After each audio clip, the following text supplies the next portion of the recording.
Mimi naitwa Rais Bonimato, natokea wilaya ya Tarime, mkoa wa Mara. Nimehudhuria hili jukwaa la uzinduaji kwa mwaka 2025. Hili ni jukwaa langu la 4. Hili jukwaa limekuwa zuri. Kwa sababu gani limekuwa zuri? Kwanza limeleta watu wa kila aina.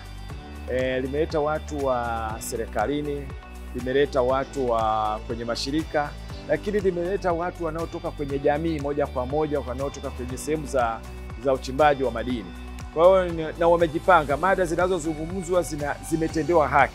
Kwa hiyo ninapongeza Haki Rasilimali kwa namna walivyoandaa hili jukwaa. Kwa hiyo mimi nasifia sana jukwaa hili, timu nzima ya Haki Rasilimali wametendea haki jukwaa la 2025, ambayo kauli mbiu yake pia nimeipenda, kwa uchimbaji wa nini wenye tija.